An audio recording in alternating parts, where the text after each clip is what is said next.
Hi welcome to my channel. నేను మీ అనిత. ఈరోజు నేను మీకు కొబ్బరి అన్నం చేసి చూపించబోతున్నా. అందుకు కావాల్సిన పదార్థాలు చూద్దాం రండి. ఒక పచ్చి కొబ్బరికాయను మిక్సీ పట్టుకొని ఇలా పాలు తీసుకోవాలి. ఒక పెద్ద సైజు ఉల్లిగడ్డ, 5-6 పచ్చిమిరపకాయలు ఇలా సన్నగా కట్ చేసుకొని, 2 బిర్యానీ ఆకులు, కొంచెం పుదీనా, కొంచెం కొత్తిమీర, 1 స్పూన్ అల్లం వెల్లుల్లి పేస్ట్, 1.5 స్పూన్ ఉప్పు, గుప్పెడు జీడిపప్పు, 1 స్పూన్ సోంపు, 5-6 ఇలాచి, 1 ఇంచు చెక్క, 4-5 లవంగాలు, 1 చిన్న కప్పు తురిమిన కొబ్బరి, నెయ్యి, తగినంత ఆయిల్, 2 గ్లాసుల బాస్మతి రైస్ అరగంట ముందు కడిగి ఇలా నానబెట్టుకోవాలి. ఇలా స్టవ్ వెలిగించి ఒక మందపాటి గిన్నె పెట్టుకోవాలి. 3 స్పూన్స్ ఆయిల్ వేసుకొని, 1 స్పూన్ నెయ్యి వేసుకొని ఉల్లిగడ్డలు వేసి వేపాలి.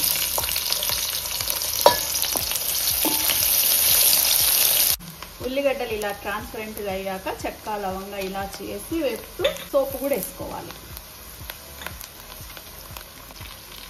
ఇప్పుడు పచ్చిమిర్చి, బిర్యానీ ఆకులు, పుదీనా, కొత్తిమీర వేసి వేపాలి. ఇలా ఆనియన్స్ దోరగా వేగాక అల్లం వెల్లుల్లి పేస్ట్ వేసుకోవాలి. ఇప్పుడు తురుముకున్న పచ్చి కొబ్బరి వేసేయాలి. గట్టిగా వేగాక నేను 2 గ్లాసులు బాస్మతి రైస్ తీసుకున్నా. అందుకు గాను బాస్మతి రైస్ నానబెట్టినా కాబట్టి 1 గ్లాసుకు 1.5 చొప్పున 3 గ్లాసులు తీసుకున్నా.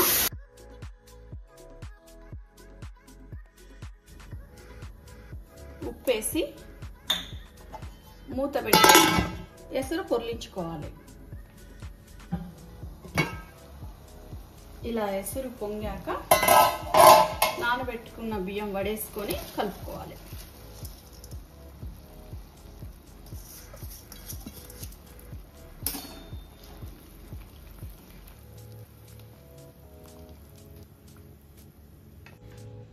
మూత పెట్టి ఒక 5 మినిట్స్ ఉడికించుకోవాలి. ఇలా మధ్యలో కలుపుతూ చూసుకుంటూ ఉండాలి.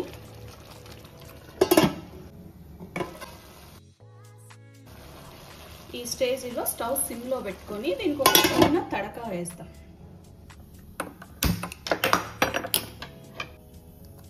ఒక స్పూన్ నెయ్యి వేసుకొని జీడిపప్పులు వేసుకోవాలి.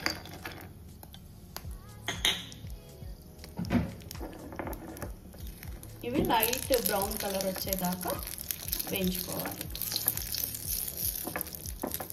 ఈ స్టేజ్లో ఆఫ్ చేసి ఇలా కడక దీని మీద వేసేసి ఒక 5 మినిట్స్ సిమ్లో మగ్గించాలి. 5 మినిట్స్ తర్వాత ఇలా ఫైనల్గా కొత్తిమీర చల్లుకుంటే కమ్మని కొబ్బరి అన్నం రెడీ. ఇదండి వాళ్ళ వీడియో మీకు నచ్చినట్లయితే లైక్ చేయండి, షేర్ చేయండి, సబ్స్క్రైబ్ చేయండి. మీరు కూడా ఒకసారి ట్రై చేసి కామెంట్ పెట్టండి. Thanks for watching.